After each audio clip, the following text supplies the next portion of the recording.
Bom, gente, então, muito boa noite, tá? Obrigado por estarem aqui me prestigiando.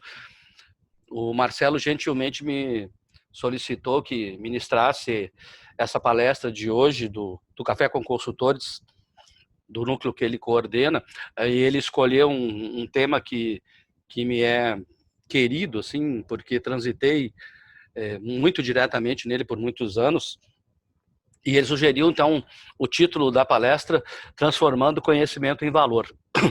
Então, eu agradeço já de antemão todo mundo querido que está aqui, meu amor está aqui, minha cunhada, meu melhor professor de português, está aqui, meus amigos queridos, Roberto, Emir, está cheio de gente querida aqui me prestigiando, eu espero que vocês aproveitem e tirem boas lições aprendidas da minha fala. Eu quero dizer que se todo mundo me pede, quando eu falo, pode mandar o PDF do arquivo e tal, eu faço isso com o maior prazer, eu posso mandar até o PowerPoint, porque eu não me sinto dono de conhecimento nenhum, eu apenas compilei uma porção de conhecimentos ao longo do tempo, que hoje eu me sinto capaz de integrar e apresentar de modo a que se tenha um fio da meada para entender o assunto da gestão do conhecimento. Eu me baseei em algumas fontes, e se vocês então quiserem ler mais sobre o tema, eu tenho aqui uma opção de livros, eu botei só os em português também, não omiti os artigos, mas tem aqui uma opção de livros que vocês podem pesquisar, se quiserem, para entender melhor esse assunto. São livros riquíssimos, que eu acho que vale muito a pena a gente dar uma boa lida, né, com calma neles. E eu estruturei, então, a minha fala, Marcelo, em 3 momentos. Eu vou falar primeiro, eu vou fazer isso durante 1 hora, então, que é mais ou menos o tempo que tu me permitiu. Eu vou falar do conceito, da conceituação de gestão do conhecimento e da filosofia do conhecimento ao longo do tempo, para a gente fazer uma devida contextualização da importância disso para o mundo dos negócios, partindo lá do início da ciência até hoje. Depois eu vou falar sobre as 2 vertentes que são abordadas quando se trata dessa temática: a gestão do conhecimento individual, num primeiro momento, e depois a gestão do conhecimento organizacional, que é a finalidade aqui do nosso encontro, já que nós estamos falando de empresas, como bem destacou o Tiago, e a gente precisa compreender as empresas. Então, iniciando a minha fala pela questão da conceituação e contextualização, eu quero dizer que a gente já sabe há um bocado de tempo que se vive o que o Peter Drucker lá chamou de era do conhecimento. E essa era do conhecimento se deu, está na última linha desse slide aí, lá em 1991, quando os economistas fizeram uma comparação da evolução do PIB dos países, e eles constataram que naquele período o PIB da indústria vinha diminuindo, o PIB do comércio, e aí vamos entender que o PIB do comércio ele contempla o PIB de serviços também. Tanto é que a gente não tem uma federação de serviços no Brasil, né? A gente tem uma federação de comércio e tem uma federação da indústria, mas o serviço está dentro do comércio. Então, o PIB da indústria vinha diminuindo, o PIB do comércio vinha subindo, e eles se cruzaram especificamente no ano de 1991. O ano nem tinha terminado e o Peter Drucker escreveu um livro extraordinário, um livro seminal, chamado Sociedade Pós-Capitalista, e nesse livro, que é um livro de administração, pela primeira vez apareceram expressões do tipo era do conhecimento, que é o título desse slide, sociedade da informação, sociedade do conhecimento, trabalhador do conhecimento, querendo, com isso, remeter a um momento da economia em que os ativos intangíveis baseados no conhecimento eram bem mais relevantes do que os ativos tangíveis baseados em artefatos do mundo material. Então, se concretizou lá em 91, mas isso vem sendo acelerado pela internet. E isso que a gente não conhece a internet, nós não lemos em grego, nós não lemos em árabe, nós não lemos em chinês e nas línguas lá do Oriente. A internet que a gente conhece, ela é um pedacinho da internet, na verdade. E mesmo esse pedacinho, o que dizem os especialistas, ele duplica de tamanho a cada 15 dias. E o impacto disso no conhecimento é que terminou a expertise. Ninguém mais é sênior. Antigamente a gente entrava numa empresa, que foi meu caso, né? Eu fui estagiário do CIE quando eu comecei a trabalhar com TI, lá na década de 1980. Depois de estagiário eu fui para júnior, depois eu fui para pleno, depois eu fui para sênior e agora eu voltei para pleno, porque ninguém mais é sênior. Dado que o conhecimento duplica de tamanho a cada mais ou menos 2 anos e meio, quando tu pensa que tu entendeu de um assunto, ele já duplicou tantas vezes que a tua capacidade de falar sobre ele, de utilizá-lo para melhorar a tua vida pessoal, profissional, ela se restringiu. Então, essa economia do conhecimento baseada na aceleração da internet decretou o fim da expertise. Ninguém mais pode dizer que sabe muito de um assunto, porque, na verdade, não sabe. E o interesse daí pelo tema da gestão do conhecimento se ampliou, porque todo mundo quer. Então, já que o conhecimento cresce tanto, quer saber mais.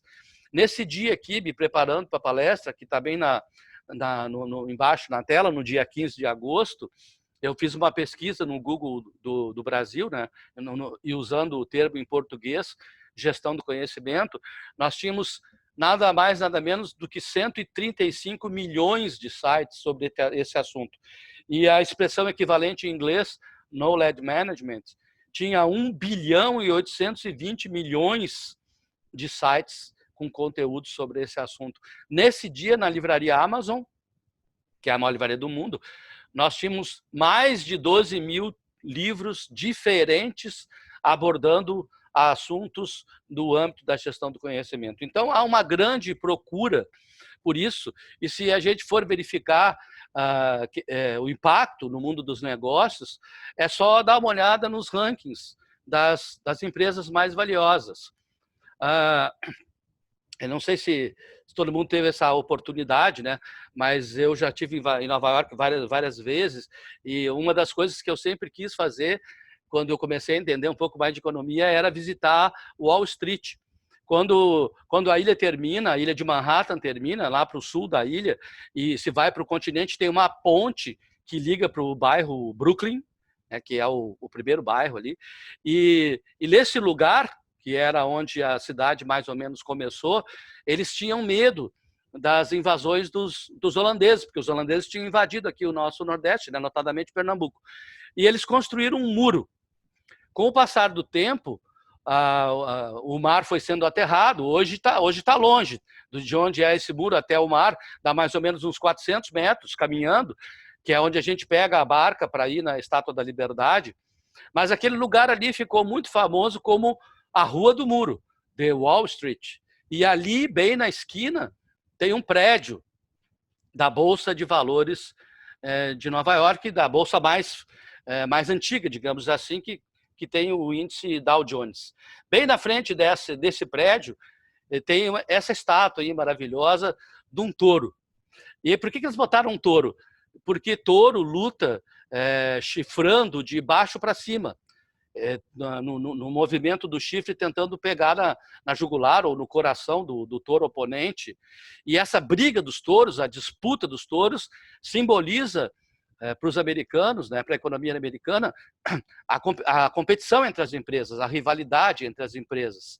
E esse é o símbolo ali. Reza a lenda que quando a gente vai lá, a gente tem que pegar na guampa do touro para ficar rico. Eu não consegui, eu já peguei na guampa do touro 7 vezes.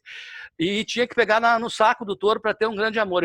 A última vez eu consegui pegar no saco do touro, porque sempre tem uma fila de 200 chinesas, mais ou menos, e aí a gente não consegue nem chegar perto do saco do touro. Mas a última vez estava menos 7, e a gente foi às 7 da manhã. Eu acho que eu consegui meu grande amor, porque eu cheguei ali e consegui pegar no saco do touro, como eu estou mostrando. Mas as empresas que estão lá nesse prédio não são as mais valiosas do mundo.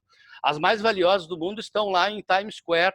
Quando a gente chega no final da praça, no centro da ilha de Manhattan, tem esse prédio ali bem da foto à direita, é um lugar que tem 5 esquinas. E o prédio da esquina mais à esquerda, ele tira selfie tua. Então, é um lugar turístico, todo mundo para ali e aí o prédio tira selfie e ele projeta dos telões dos prédios ao redor, e aí todo mundo abana: oi, mãe, estou aqui, pai, estou aqui, meu amor, estou aqui. Nesse dia aqui, foi dia 7 de março do ano passado, ali na frente da Nasdaq, que é então a bolsa de valores das empresas movidas pelo conhecimento, Pinterest era a ação mais valiosa daquele dia. Mas se nós pegarmos qualquer ranking, eu peguei aqui o ranking da revista Forbes de agosto desse ano, que é o mais recente, e olharmos quais são as empresas mais valiosas, então vocês vejam ali, ó, primeiro é Apple, segundo é Google, terceiro Microsoft, quarto é Amazon, quinto é Facebook. Bom, todas elas são do que a gente chama, ou do que foi chamado lá em 91 de nova economia. É a economia que nasceu, então, depois que o PIB dos países teve aquele cruzamento e a economia passou a ser baseada no conhecimento. Porque Google faz computadores, faz, desculpem, Apple, né? Faz computadores, faz telefone. Google é difícil de perguntar o que Google faz. Na verdade, melhor é perguntar o que Google não faz, porque a Alphabet, que é a empresa que coordena as empresas do Google, ela tem de tudo que a gente pode imaginar, mas sempre relacionado a temas do conhecimento. A Microsoft faz computadores, faz software principalmente. A Amazon é uma empresa que destoa um pouco daqui, né, porque ela é do varejo. E é interessante, Gilberto, tu que entende bastante de varejo, olha só, aquela setinha ali do A ao Z na Amazon, embaixo da palavra Amazon, é porque antes ela começou vendendo livros e hoje ela vende de A a Z. Então, é uma empresa que cresceu administrando o conhecimento varejista para se tornar hoje, né, uma das maiores empresas do mundo. E aí sobrou ali em quinto, o Roberto fala bastante disso, né, das quebras de privacidade do Facebook. O que o Facebook faz? Facebook, conforme nós estávamos conversando aqui antes de eu começar, faz fofoca. Porque quando a gente posta algo sério lá, ninguém dá bola. Se tu posta uma fofoquinha, trocentos comentam, bate palma, ai, ai, ai. É motivo pelo qual eu já escrevi lá no meu Face que eu vou sair das redes sociais em dezembro. Eu vou abandonar e vou ficar só com o meu e-mail e vou ter um canal do YouTube para poder vender alguma coisa. Mas, mesmo com todos esses problemas que enfrenta, Facebook é a quinta maior empresa do mundo.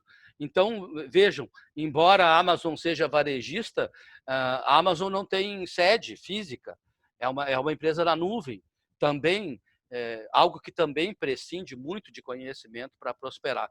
Então, sim, de fato, nós vivemos sinais de novos tempos, de uma nova economia baseada no conhecimento, haja vista as empresas que lideram os rankings de mais valiosas. E se nós formos olhar os negócios que dão muito dinheiro hoje, essa é uma pesquisa do Gartner Group, mostra que os negócios que dão mais dinheiro são aqueles baseados na tecnologia. Então, são os relacionados. Eu poderia falar aqui, né, uma palestra específica sobre cada uma, mas não é o caso, né?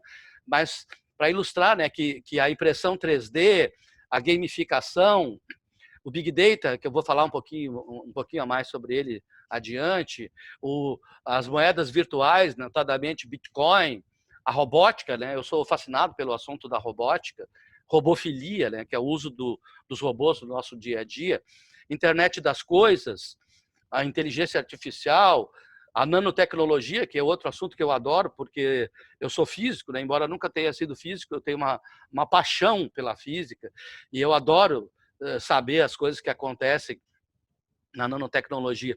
Também a questão da mobilidade, né, dos sistemas móveis, redes sociais, a computação na nuvem, que é o forte, então, que caracteriza o negócio da Amazon, e a economia do compartilhamento, que todo mundo cita Uber, mas a gente tem mais, né? Uber é assim, YouTube é assim também, e todas essas empresas em que os recursos que são excedentes de alguém podem ser emprestados para outros.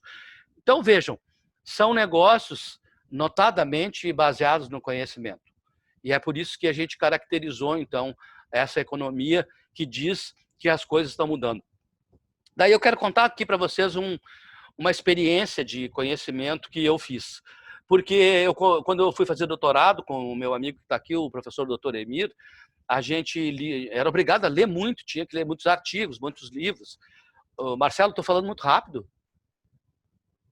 Não, tá bom. Tá bom. Desculpa, é porque eu tenho um bocado de coisa para falar. Se me deixar, vou falar mais de uma hora, então eu vou passar um pouco mais rápido. Mas isso aqui eu acho que vale a pena contar. Então, eu estava lá estudando com o doutor Emir, a gente estava lendo um monte de artigo, um monte de livro, e não sei se vocês notam, mas tudo que a gente pega para ler hoje em economia, administração, contabilidade, começa com a mesma frase, que diz assim: no mundo globalizado em que as coisas estão em constante mudança, e aí o cara escreve qualquer coisa que ele quer escrever. Tudo começa dessa maneira. Daí eu fiquei pensando, bom, também posso escrever. Eu vou escrever um texto. No mundo globalizado, que as coisas estão em constante mudança, gestão do conhecimento é algo muito importante para estudar as organizações, blá, blá, blá, blá. Mas eu não fiquei muito satisfeito com isso. Eu queria entender melhor essa questão. Daí eu fui ver a frase, né, o professor lá, Sérgio, me ensinou a decompor uma frase lá em sentenças para a gente poder entender melhor o significado. Eu queria entender melhor essa questão no mundo globalizado. Bom, isso não é difícil. Se a gente liga a televisão na Globo News, na Globo News eu não olho, tá? CNN eu não olho também, porque eu acho que elas são péssimas e elas são de esquerda. Mas eu olho atualmente a Band News. E eu olho Conexão Política, que é o melhor aplicativo que eu penso de notícias que a gente tem. Mas, enfim, se a gente põe nessas emissoras, mesmo as ruins, como CNN e Globo, a gente sabe o que está acontecendo no mundo o tempo todo, em tempo real. Se a gente pega os nossos celulares, eu tenho um iPhone, por exemplo. Um iPhone é feito pela Apple, que é uma empresa americana. Tem gente que tem Samsung, que é uma empresa da Coreia do Sul. Então, se a gente pega os nossos trecos eletrônicos, computadores, notebooks, celulares, se a gente olha a marca das roupas que vestimos, nós vamos ver que muita coisa é internacionalizada. Afora o conhecimento do mundo que é instantaneamente nos repassado. Então, me parece que essa parte aí não era difícil de entender que o mundo é globalizado. Quando acontece uma coisa num lugar, impacta no outro, rapidamente. Agora, tinha a segunda parte lá da frase, que era a que dizia que nós estamos em constante mudança. Daí, eu falei, bom, isso aí é um pouco mais complicado.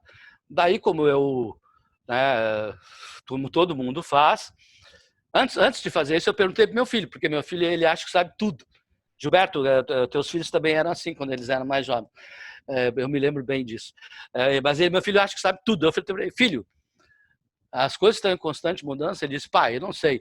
Olha no Google, porque se não tem no Google, não existe. Daí, não é verdade isso, mas tudo bem.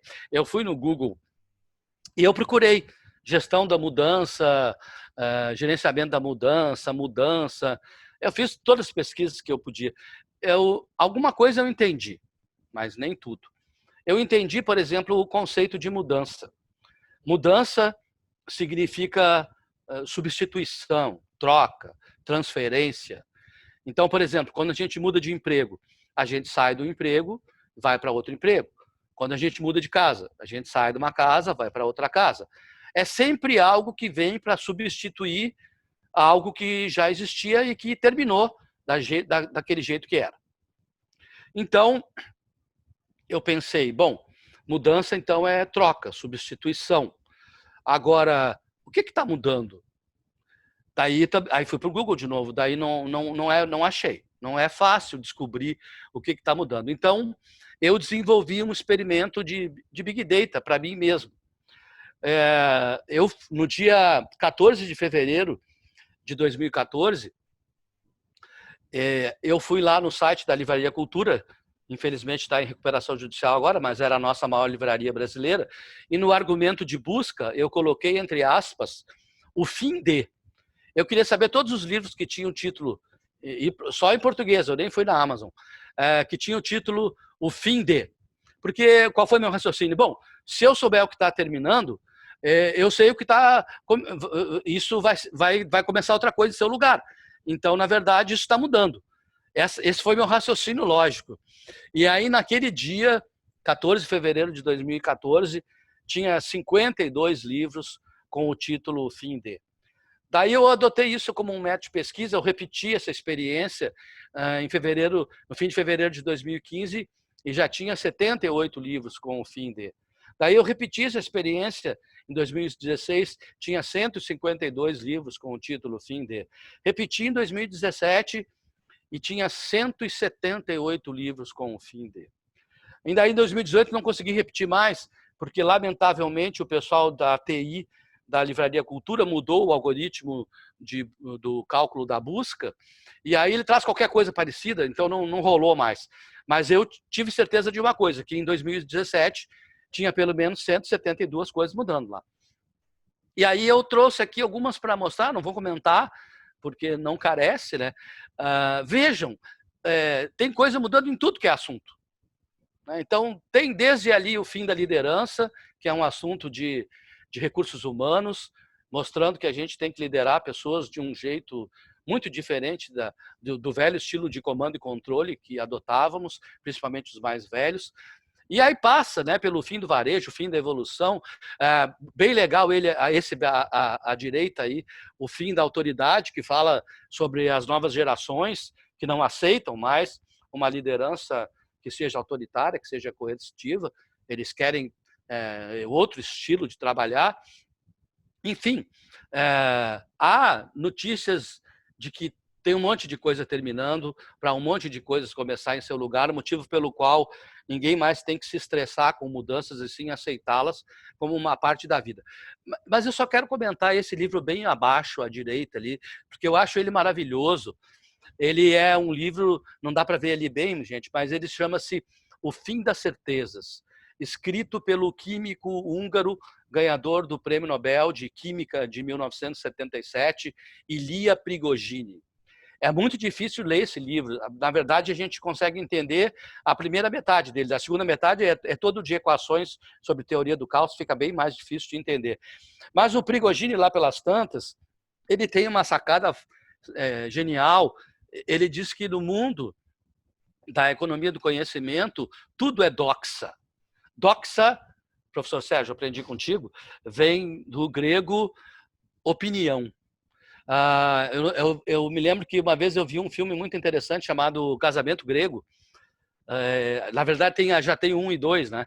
E no filme 1, o pai da noiva dizia, tudo bem dos gregos. Não é verdade, né? Muita coisa que a gente usa no português vem do latim, algumas vêm das línguas eslavas, mas os gregos quase sempre têm uma palavra boa para definir as coisas. E eu achei doxa maravilhoso, eles dizendo que ninguém mais tem certeza de nada.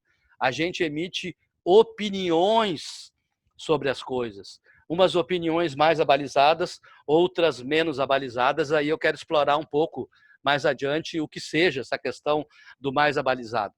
Mas, com certeza, a nossa opinião é impactada pelo nosso conhecimento. E notem que essa preocupação com o valor do conhecimento, embora recentemente mais badalada em função da nossa capacidade computacional de processar dados para extrair informações e usar na vida pessoal e profissional para fazê-la melhor, que é o que a gente chama de conhecimento, ela vem desde sempre. Então, aqui eu botei uma foto, né, um desenho, que foi extraído de uma tumba egípcia. Então, notem, ali em cima tem uma corrente que se rompe. Na maçonaria, eu não sou maçom, mas a maçonaria usa esse símbolo para dizer morte. Então, essa foto mostra que alguém morreu. E essa pessoa que morreu está, então, sendo enterrada numa tumba. E vejam essas duas pessoinhas ali no meio do desenho. O da esquerda é o operário escrevendo na pedra a história do morto. E o da direita, maravilhoso, é o mestre fazendo as medições para que a pedra se encaixe perfeitamente e a gente tenha uma tumba linda, que não chova dentro e tal, como são as construções egípcias daquele período faraônico. Então, notem que, na verdade, sempre houve preocupação com saber mais, com a gestão do conhecimento. Só que agora a gente vê isso de uma maneira um pouco diferente. No culto linguajar kanji dos chineses, isso eu aprendi com a minha mãe. A minha mãe, quando eu era adolescente lá, que eu era aluno do professor Sérgio, ela dizia que eu tinha cara de pateta. Eu acho que eu tinha mesmo. Mas ela disse para mim, meu filho, ó, vou te explicar duas coisas para tu não parecer pateta. Uma, fala. Fala, porque quando tu falar, as pessoas vão te ouvir, mas tu tem que ter o que falar. E a outra, mostra um pouco de erudição, falando um pouco de coisas que vêm do grego, coisas que vêm do latim, e mais recentemente, coisas que vêm do kanji.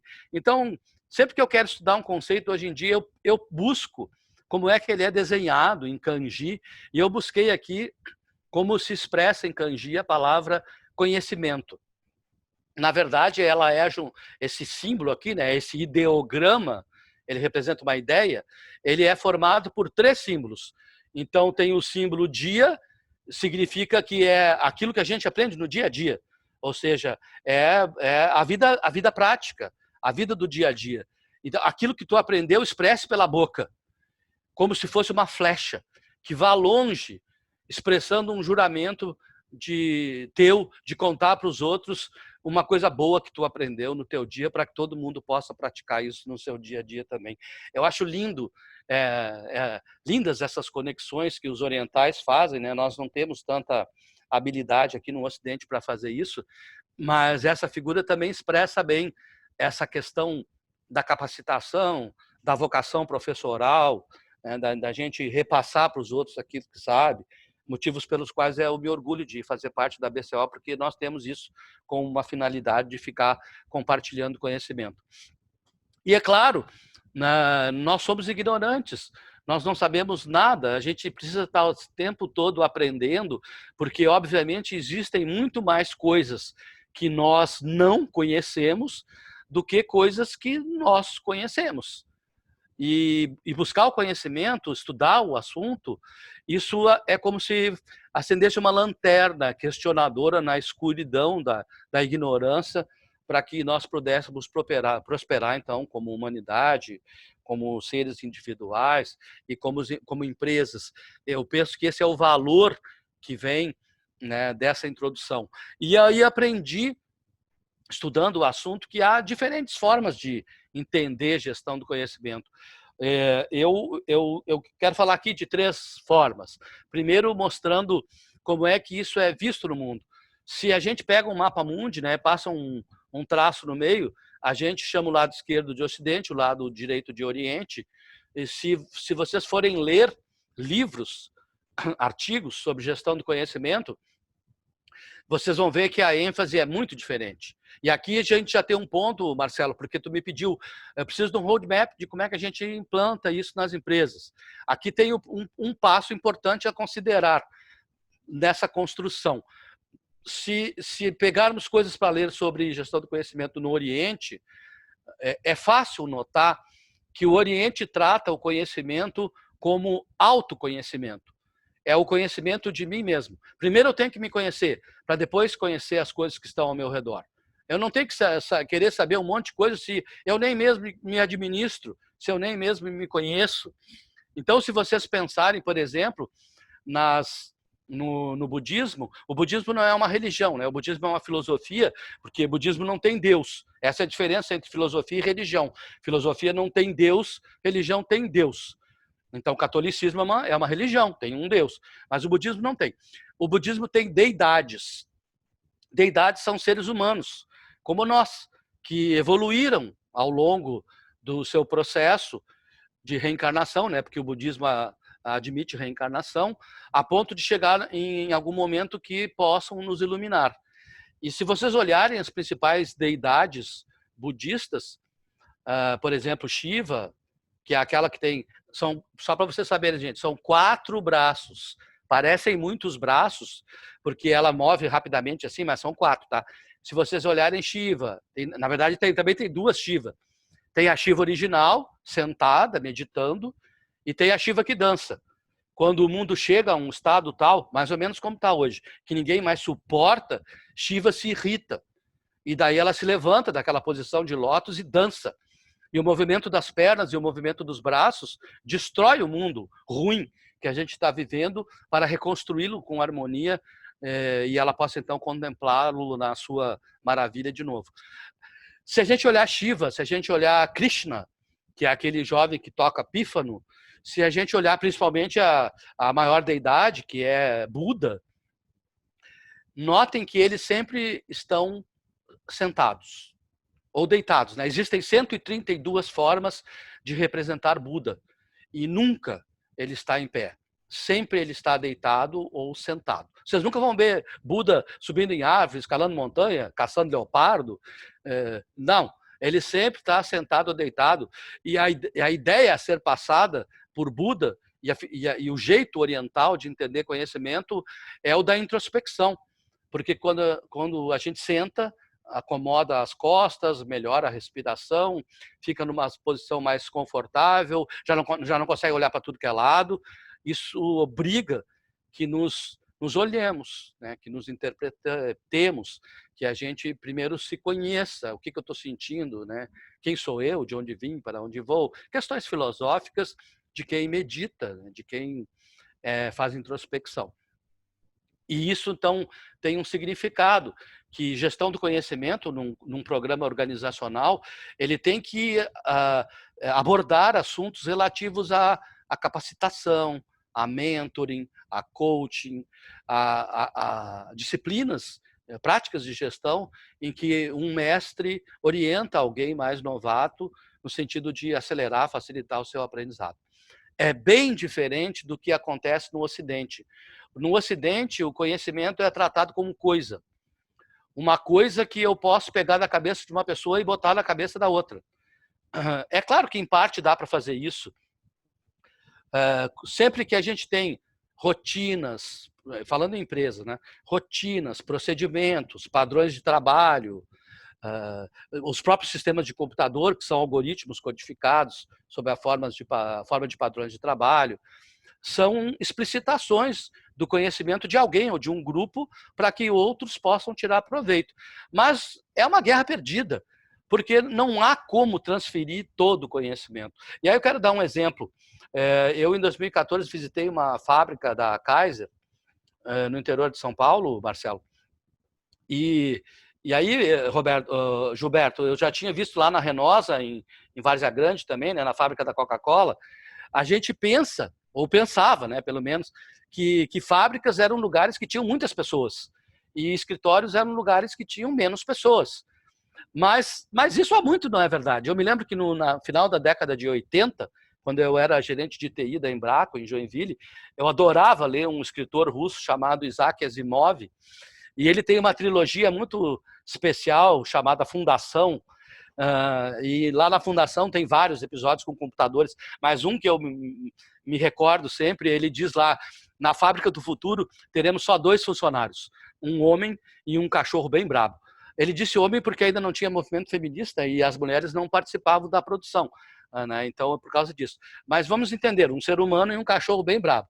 O homem é para dar comida para o cachorro e o cachorro é para não deixar ninguém chegar perto do computador.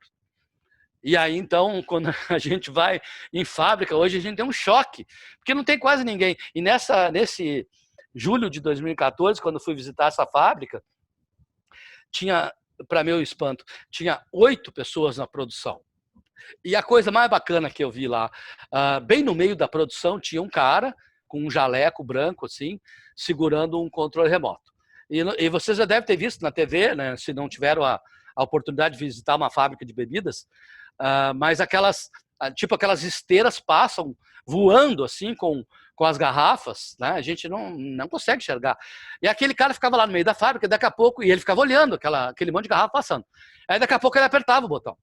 E aí a esteira ia diminuindo o ritmo, diminuindo, parava. Aí ele ia lá no meio e tirava uma garrafa. Voltava para o lugar dele, apertava o botão, a esteira continuava andando bem rapidamente, ele ficava olhando, daqui a pouco ele apertava o botão de novo, a esteira ia diminuindo o ritmo, parava, ele ia lá no meio e tirava uma garrafa. Eu perguntei para ele, Tchê, eu não perguntei, porque aí eu acho que ele não ia gostar muito. Eu falei, cara, por que tu tá fazendo isso? Ele disse, é óbvio, eu tô tirando as garrafas que tem cor diferente. Bom, não tem como um ser humano, por mais daltônico que seja, né, porque eu também sou, que consiga olhar aquelas garrafas passando aos milhares assim por minuto e enxergar alguma de cor diferente. Mas aquele cara fazia isso. E se a gente fosse pedir para esse cara explicar, contar, botar no papel como é que era essa competência que ele adquiriu, ele não ia conseguir fazer. Porque esse é um conhecimento que a gente chama tácito. Ele é mais do que tácito, ele é implícito. Ele está tão dentro da cabeça da pessoa que não tem como ela explicitar. Então, de certa forma, o Ocidente luta uma guerra perdida, porque não vamos conseguir explicitar todo o conhecimento do mundo. Mas também tiramos uma lição daqui. Em programas de gestão do conhecimento, Marcelo, nós precisamos nos preocupar, sim, com a questão da externalização.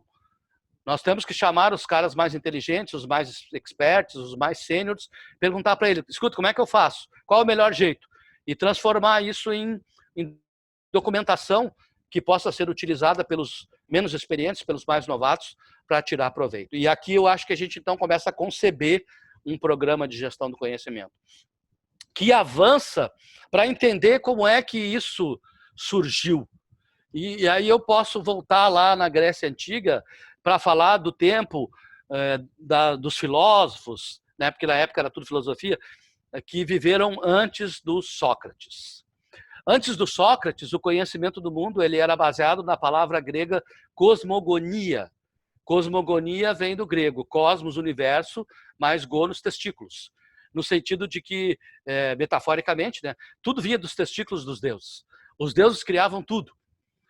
Então, não sei se vocês gostam de séries, mas meu professor Sérgio, por exemplo, que gosta muito de séries, ele já viu Game of Thrones. Então, em Game of Thrones, por exemplo, temos 9 reinos disputando a hegemonia. Quando um reino conquista outro, e isso é bem lá, né, no tempo antigo, eles não impõem seus deuses. Roma também não fazia isso, né? Eles adotam os deuses dos outros. E aí eles têm, é bem legal de ver isso na série, se vocês agora virem com outro olhar, eles têm sempre os deuses novos e os deuses velhos, porque eles tinham medo dos deuses. Porque se a gente incomodava os deuses, eles choravam muito e tinha inundação. Se a gente irritava os deuses, eles mandavam uma seca que matava o gado, matava as plantações. Era melhor não mexer com os deuses. E todo mundo vivia, então, em função das criações dos deuses. Até que apareceu em Atenas um sujeito chamado Sócrates, que disse, peraí, vamos parar com isso. Cara, não tem tudo a ver com os deuses. Vamos substituir a palavra cosmogonia por uma nova palavra, cosmologia, que vem do grego cosmos, universo, mais logos, estudo. E ele criou uma escola maravilhosa chamada Liceu. E o método de dar aula dele era muito interessante, porque ele não tinha cadeiras, não tinha mesas. Ele andava pelo Liceu, às vezes ele ia para a Ágora, a praça grega, onde eles tomavam decisões e tal, e ele conversava com os alunos, perguntava para os alunos. Ele chamava esse método de maiêutica. Maiêutica em grego significa parto. Ele dizia que é mais difícil extrair o conhecimento de um aluno do que fazer um parto. Ainda mais naquela época, né, que não tinha os recursos da medicina que tem hoje. Mas ele mudou essa lógica de a gente não ficar botando a culpa ou o mérito nos deuses. Ele falou, quer ver uma coisa? Nós vamos fazer um experimento hoje. Nós vamos sentar aqui na entrada da escola, quando o sol nascer, quando o primeiro raiozinho de sol botar a cara para fora, e nós vamos contar. 1, 2, 3, 4. Aí, para facilitar as coisas, juntaram 60 em minutos, juntaram os minutos em horas, juntaram as horas em dias, e ele disse, no final, quando anoiteceu, ele disse, amanhã, se vocês rezarem ou não, se vocês fizerem alguma coisa errada ou não, desculpem, mas os deuses não vão se meter. O sol vai nascer de novo e vai levar mais ou menos o mesmo tempo para escurecer. Não tem nada a ver com os deuses. Isso tem a ver com os fenômenos que regem o funcionamento do universo. E aí, obviamente, ele deu o pontapé na ciência. Ele não criou a ciência, porque a ciência ela não abre mão da matemática. E a matemática veio depois, lá no século XVII, com o Descartes, mas ele foi o precursor. Lamentavelmente, claro, ele tinha alunos que eram questionadores, né?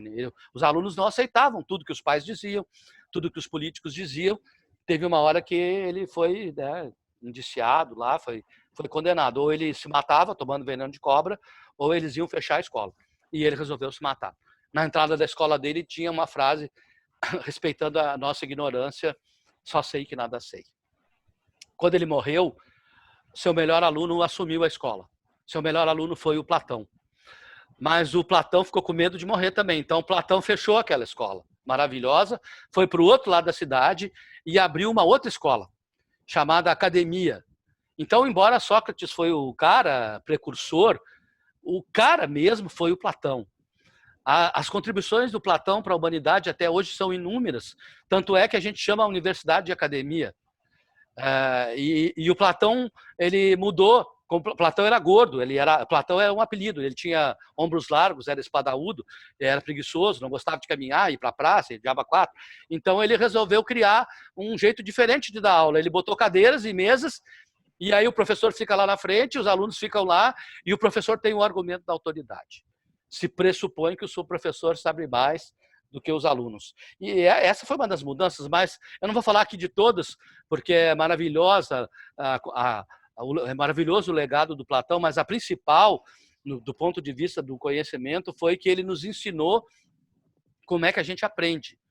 E ele disse, olha, o conhecimento é dividido em teoria e prática. E primeiro a gente aprende teorias. Tu não pode querer, por exemplo, ensinar Excel para um cara se ele não sabe matemática básica, se ele não sabe o que é percentagem, se ele não sabe o que é média, o que é moda, o que é mediana. Aí tu dá, né, pérola para um porco. Não adianta. Primeiro vem a teoria, o conceito, a ideia. E depois tu coloca isso em prática nos artefatos do mundo, aplicando as teorias para fazer a tua vida melhor. Então, essa foi uma grande contribuição, porque esse é o motivo pelo qual, por exemplo, primeiro a gente vai para a faculdade e depois vai trabalhar. Tudo bem que tem gente que trabalha enquanto faz faculdade, foi o meu caso, mas o certo seria primeiro aprender a teoria para depois colocar em prática.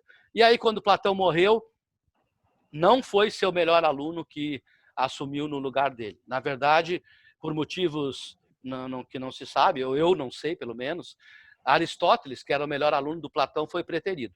E o Aristóteles ficou triste, foi embora de Atenas, foi para a Ásia, criou a sua própria escola, e ele foi nada mais, nada menos do que professor do Alexandre da Macedônia. Tirando Gengis Khan, que foi o maior império do mundo, os macedônicos fizeram o maior império do mundo, maior que Roma. Até onde o horizonte, a vista se perde no horizonte, era tudo da Macedônia.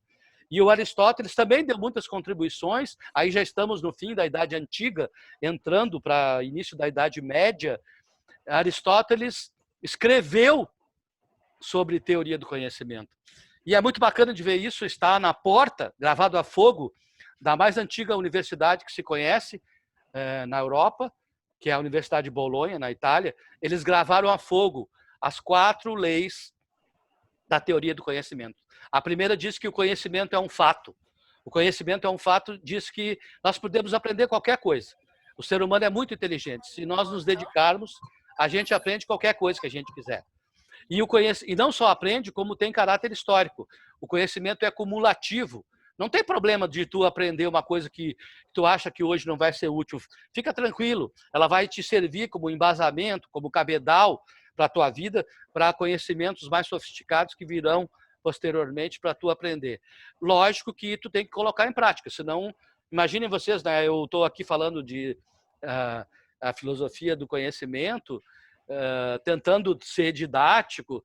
Se eu vou te passar, eu vou sair agora. Se eu conseguir ser prático aqui, didático, a ponto de melhorar o conhecimento de você sobre gestão do conhecimento, que bom. Senão eu seria um posto de cultura inútil. Então, eu tenho que colocar o conhecimento em prática. E olha, nem tinha Facebook naquela época e ele já dizia, o conhecimento humano tem que ser socializado. Tudo que a gente sabe, tudo que a gente aprende, a gente tem que contar para os outros, porque é assim que a humanidade vai prosperar.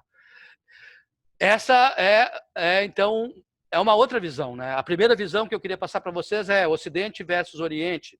A segunda, a evolução da teoria do conhecimento na Grécia Antiga, que foi onde brotou a ciência, embora ela se sacramentou lá no século XVII. E aí falar um pouquinho sobre o meu terceiro olhar, sobre os tipos de conhecimento. Os professores de metodologia científica dizem que há 8, mas eu vou falar aqui só de 3 rapidamente. Primeiro, fé.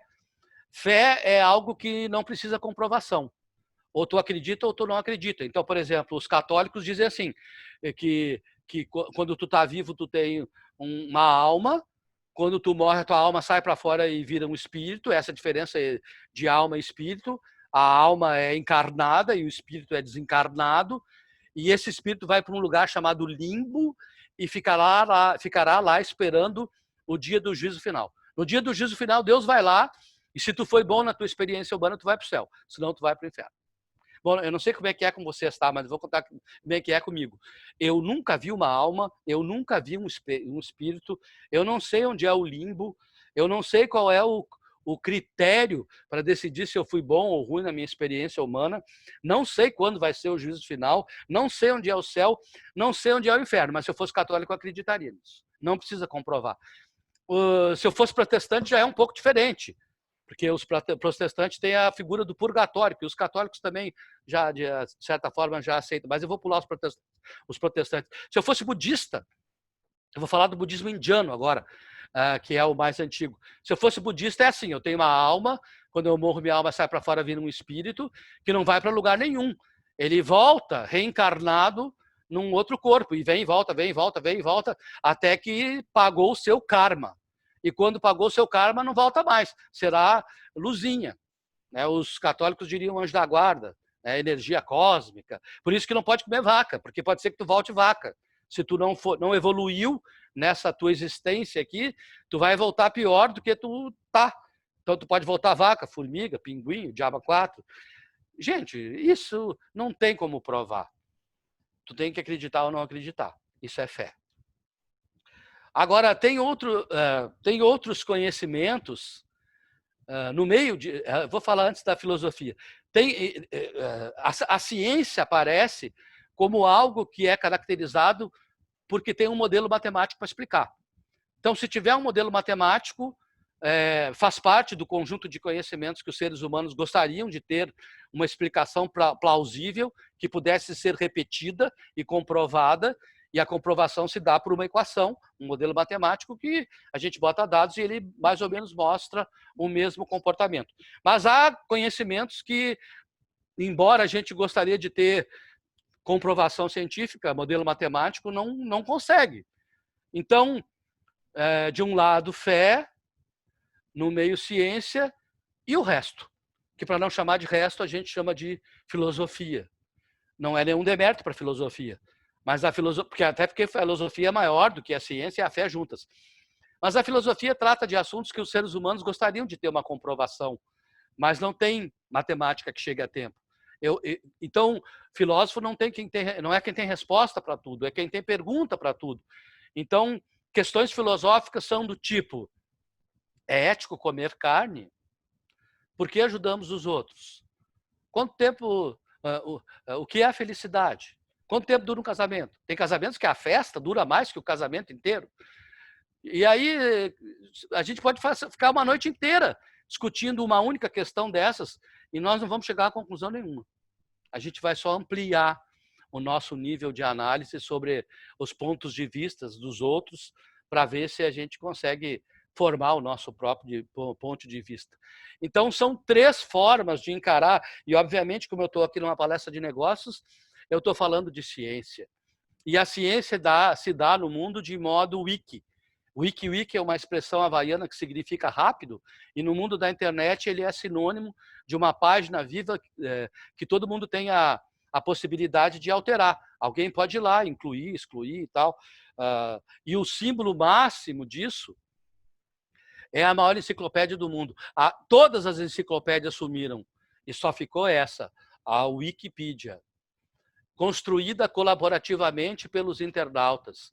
A Wikipedia foi lançada em 2001 como uma plataforma livre de gestão do conhecimento. Hoje tem mais de 50 milhões de verbetes, sendo mais de 1 milhão em português. Já tem em 287 idiomas.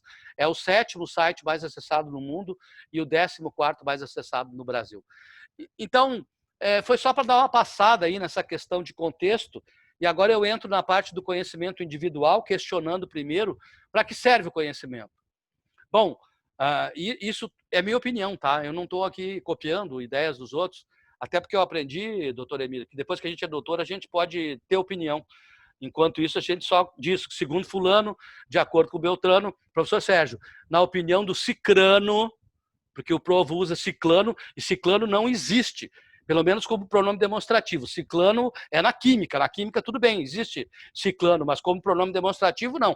São palavras árabes, fulano, beltrano, cicrano. Então, para eu deixar de ser alienado, eu não quero que todo mundo me enrole, que todo mundo me minta e eu caia de pato, de bobo na conversa dos outros. Só tem uma forma de eu sair dessa alienação ou dessa ingenuidade, é quando eu busco conhecimento. E se eu busco conhecimento, eu evoluo como pessoa para um estágio intermediário chamado transitivo ingênuo. Tem gente que ainda vai me enrolar, tem gente que ainda vai me mentir, eu vou acreditar, tem gente que vai me sacanear, mas eu já não sou mais tão bobo quanto eu era. E, na verdade, se eu ficar o tempo todo buscando conhecimento, humildemente aceitando minha ignorância, no momento eu vou ser crítico. E ser crítico não é ficar botando defeito nas coisas. Ser crítico é ter a capacidade de confrontar um fato do mundo contra um modelo de referência. E se o fato do mundo bate com o modelo de referência, com aquilo que é esperado, o crítico elogia, ele fala bem. Se não bate, ele bota defeito, ele fala mal. Numa empresa, por exemplo, quando temos uma auditoria da ISO e a gente vai lá e pega um procedimento, que é o modelo esperado, e pede para uma pessoa fazer seu trabalho, e aí o auditor fica olhando a pessoa trabalhar. Se ela cumpre o procedimento, parabéns, siga em frente, está certo. Se ela não cumpre, bom, aí a gente bota defeito, a gente chama de não conformidade. Então, nós precisamos de pessoas mais críticas, no sentido de que queremos almas que não sejam enroladas, né, que possam fazer um julgamento melhor, ter um juízo de valor melhor sobre as coisas, para a gente prosperar e não ficar só no doxa, emitindo opiniões sem base. Também, em nível pessoal, o conhecimento é importante porque ele distingue o amadorismo do profissionalismo.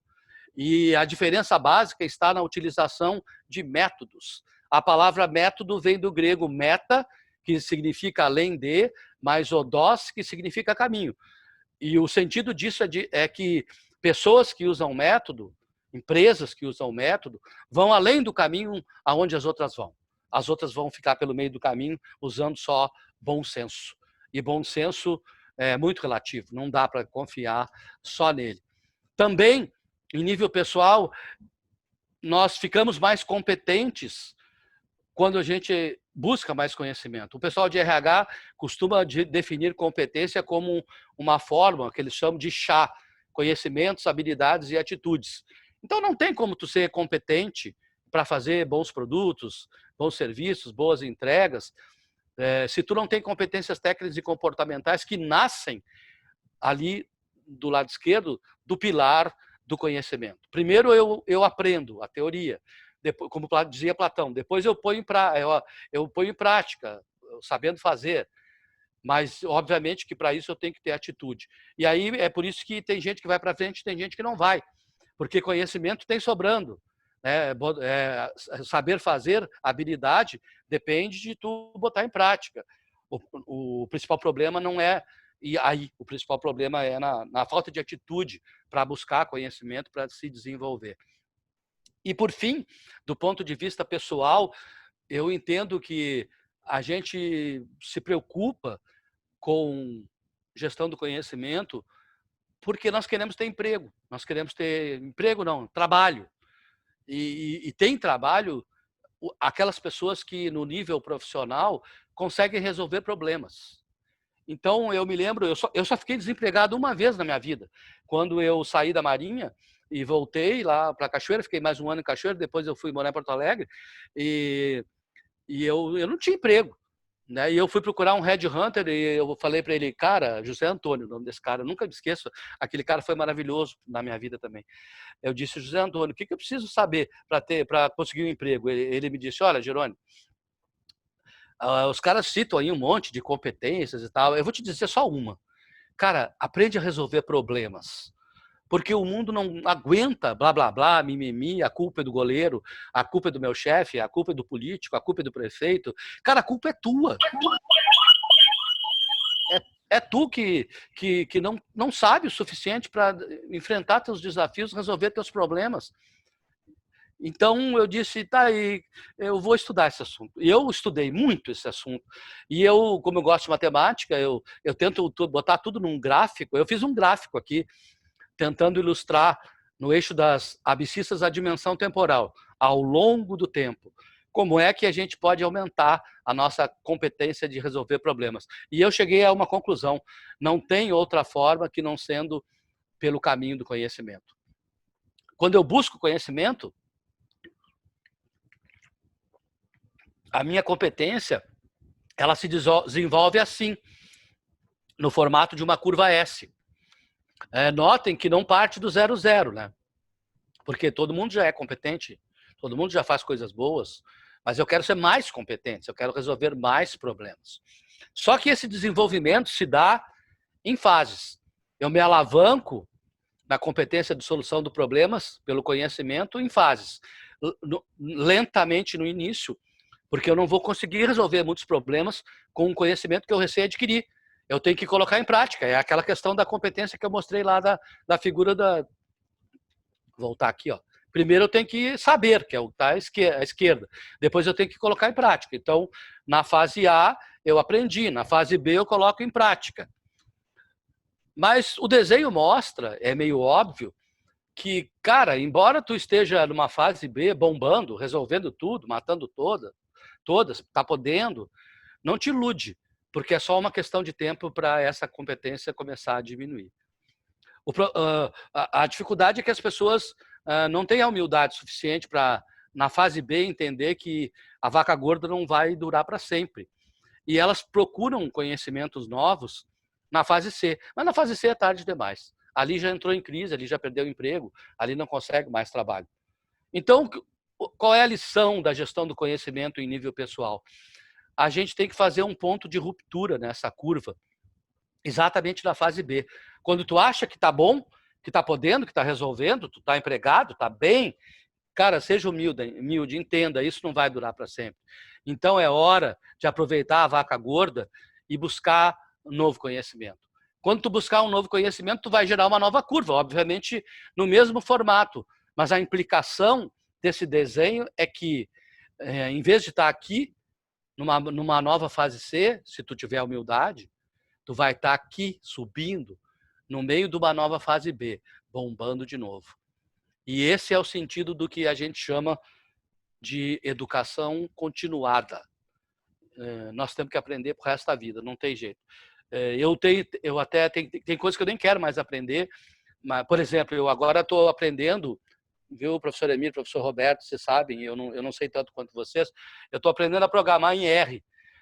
Eu nem, desde 91 que eu não programava mais, e o meu filho precisa de ajuda para evoluir na carreira, ele faz ciência da computação, então eu estou aprendendo a programar, mas programar como profissional, em R, que é um software estatístico, para poder ajudar meu filho.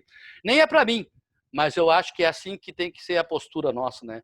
De estar aprendendo, nem que seja pelos outros, que a gente ama, que a gente gosta e que a gente quer ajudar.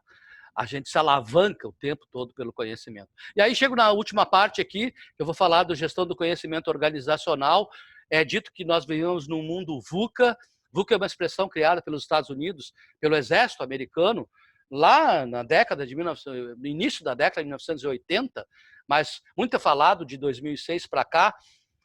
VUCA é uma abreviação de volátil, incerto, complexo e ambíguo. Volatilidade tem a ver com o aumento brutal das mudanças, né? De tipo, volume, velocidade e escala, que obviamente provocam incertezas. É difícil prever os eventos em função das mudanças, principalmente se nós as considerarmos como interconectadas. Não existe uma relação clara de causa e efeito entre o que acontece na nossa vida no mundo e no mundo das empresas. E claro que isso provoca ambiguidade. As coisas às vezes têm mais de um significado. O impacto disso é na nossa aprendizagem e na nossa tomada de decisão. Então, o mundo vive uma situação de complexidade que tem efeitos que ela causa em termos de volatilidade e incerteza, que provocam ambiguidade e prejudicam o nosso aprendizado e a nossa tomada de decisão. E aí é preciso estudar a gestão do conhecimento.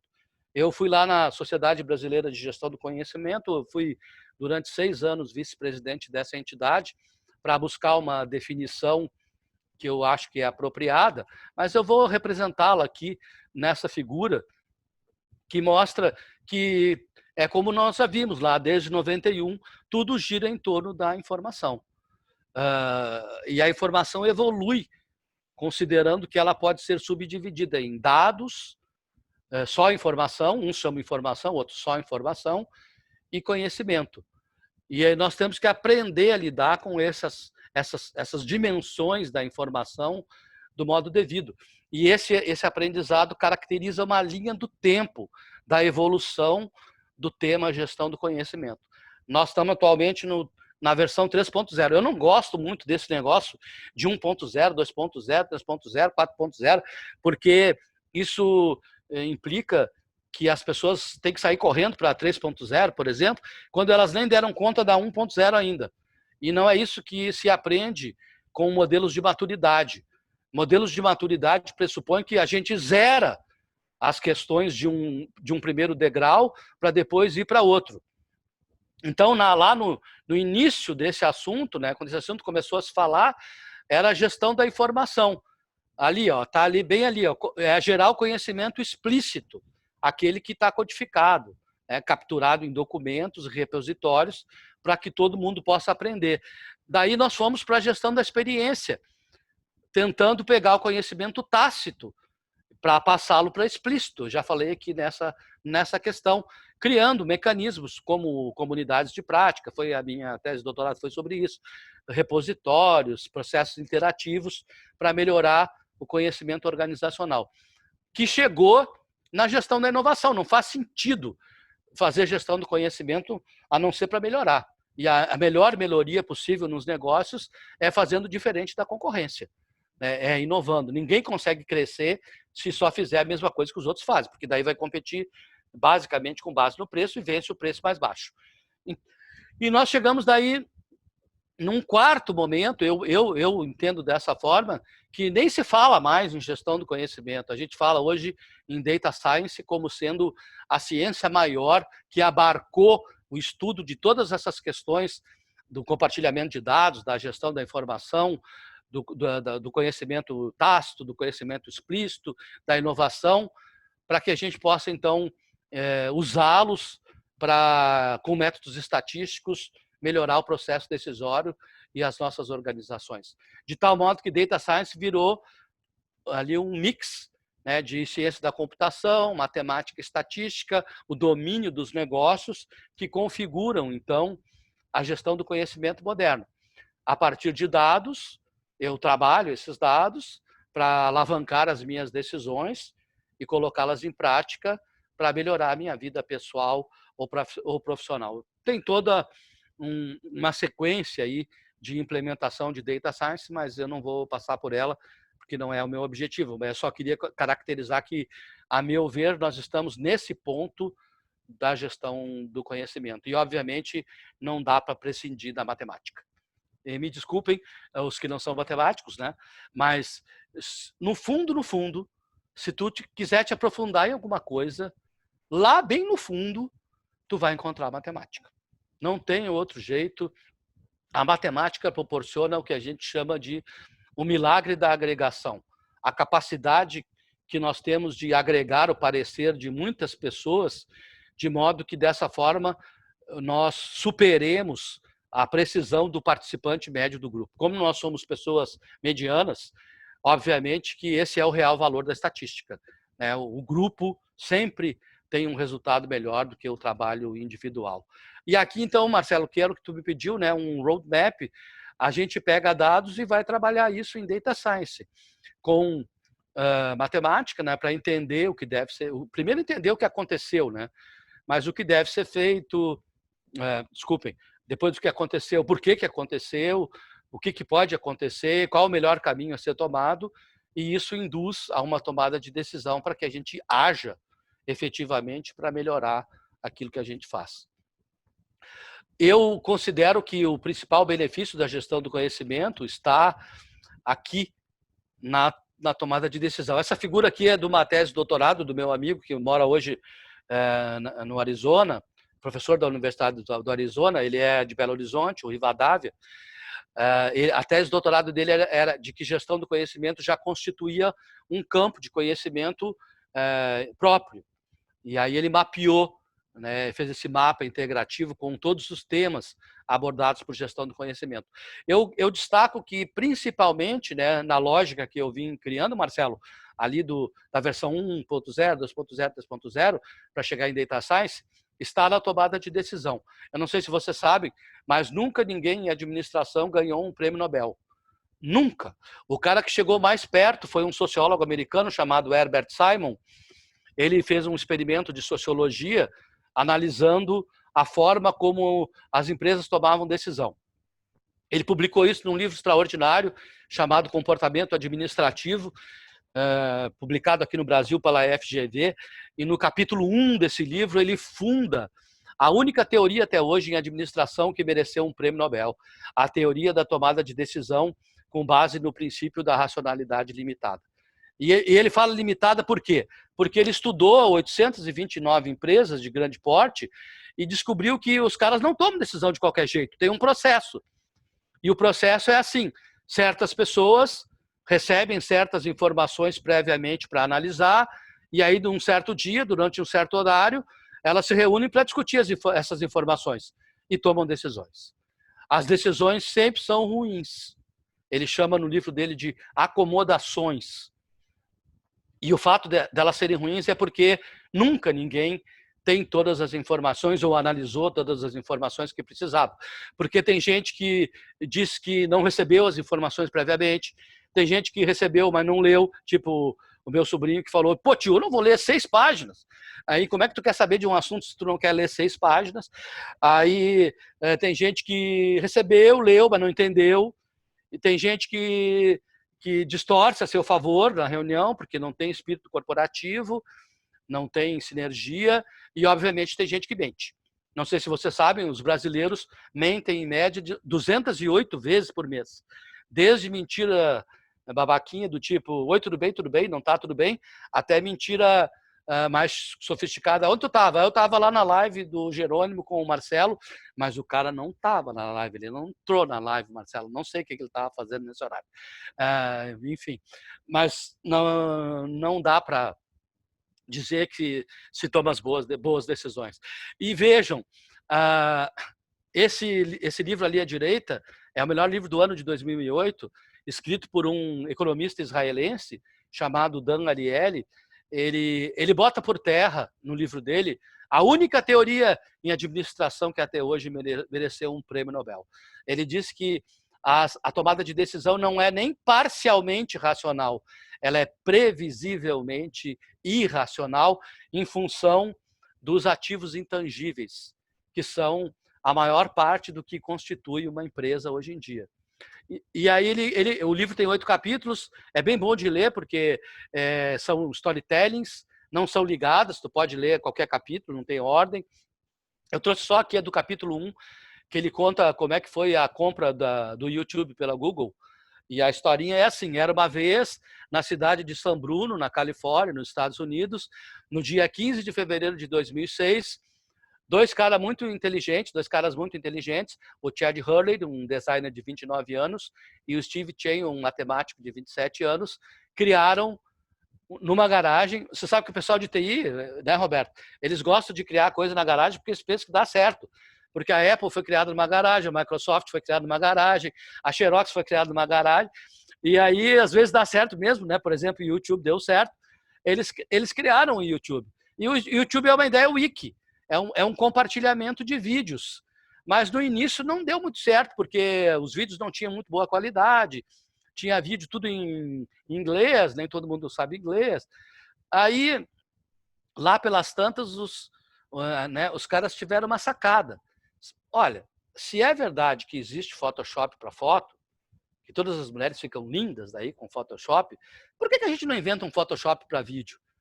Pois eles inventaram. Nem é mais, já faz 3 anos que não é mais esse padrão. Mas quando a gente abre a tela do YouTube, em cima à esquerda tem o argumento de busca, abaixo tem aquele quadrinho preto onde passa o filme, debaixo tem os comentários, à direita tem os vídeos correlatos. Aquele quadrinho preto roda um software chamado Adobe Flash Player, que é um software que eles pegaram grátis da Adobe, a empresa que inventou o PDF. Mas eles, né, como nossos computadores têm bom processamento de dados, eles, antes de passar o vídeo, passavam pelo codec, que é o Photoshop para vídeo. E o codec, maravilhosamente, melhorava o vídeo. Então, se o vídeo era claro, eles deixavam mais escuro, se tinha muita luminosidade, mais opaco, se era muito opaco, mais brilho, melhorava o som, tiravam os borrões, e fez tanto sucesso que apenas 8 meses depois, no dia 9 de outubro daquele mesmo ano, uma empresa que não valia nada do ponto de vista patrimonial, aquela parte de cima ali, quem é professor aqui, tem vários professores aqui, né? Todo professor adora iceberg, né? Então eu também adoro. Aquela parte de cima do iceberg é o que a gente vê, é o que está na contabilidade, é o que está na economia. Mas o que a gente não vê vale muito mais. Então, uma empresa que eram 9 pessoas numa sala alugada em cima de uma pizzaria lá em São Bruno, tinha 9 mesas, 9 cadeiras, 12 computadores, porque tinha 3 servidores, né, além do computador para cada um cesto de lixo.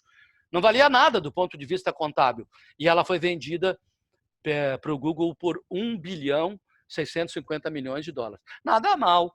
Para 2 jovens de nem 30 anos, ficaram bilionários. Mas, gente, isso aqui nem é nem perto dos 22 bilhões que o Facebook pagou pelo WhatsApp, que também é grátis. Tá? Então, vejam, o que eles compraram?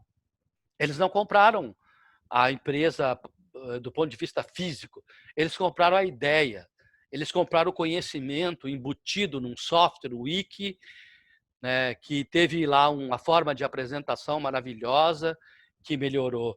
E esse é o valor do conhecimento que se transforma em inovação.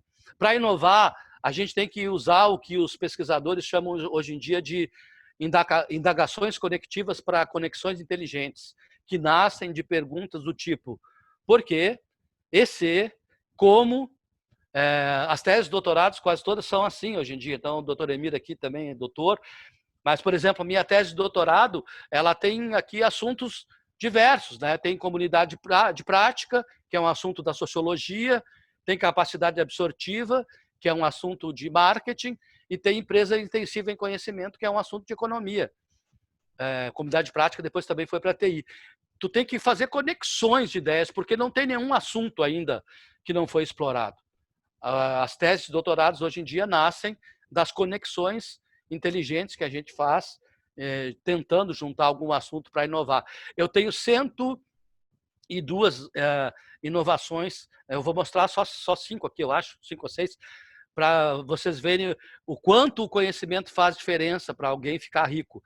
Esse é o primeiro. Isso aqui é uma garrafa, é uma máquina que faz café expresso portátil. Aquela menorzinha faz 6 cápsulas, a maiorzinha faz 8.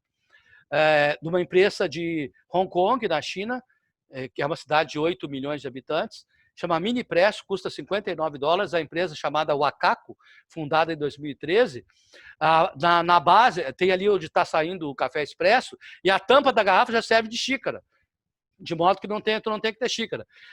E lá na base tem nanotecnologia embarcada, de modo que a água que tu bota ali dentro é aquecida. Claro que tu tem que ligar isso aqui para carregar, né? Não está aparecendo o fio aqui, tu liga para carregar, e aí tu tem café expresso o dia inteiro, portátil, não precisa ir em máquina nenhuma, nem depender de nada. Esse aqui eu acho maravilhoso, porque como eu sou da noite, né? Eu durmo tarde, não gosto de acordar cedo. Na última vez que eu fui nos Estados Unidos, eu comprei isso aqui, é um relógio chamado Toque. Ele foi criado por uma empresa chamada Clock, fundada em 2005, essa já é a versão mais moderna. Esse relógio fica do teu lado da cama, e quando ele desperta, ele pula do bidê, e ele é redondo, ele fica girando. E aí tu tem que sair, levantar e sair correndo atrás dele, porque ele fica apitando. E aí não tem como tu não te acordar. Em vez de só tu bater e ir dormir mais um pouco, que eram os que os despertadores tinham antes. O toque, a primeira versão chamou clock, né? Notem que tem rodinhas ali do lado do logo. Era assim antes, agora já é mais sofisticado. É maravilhoso porque não tem, tu tem que te levantar para sair catando no quarto onde é que o troço está rolando e apitando para tu te acordar. Maravilhoso isso, vendeu 12 milhões no ano que foi, 12 milhões de unidades no ano que foi lançado. Para quem ronca, eu já usei esse troço horrível aqui à esquerda, o tal do CPAP.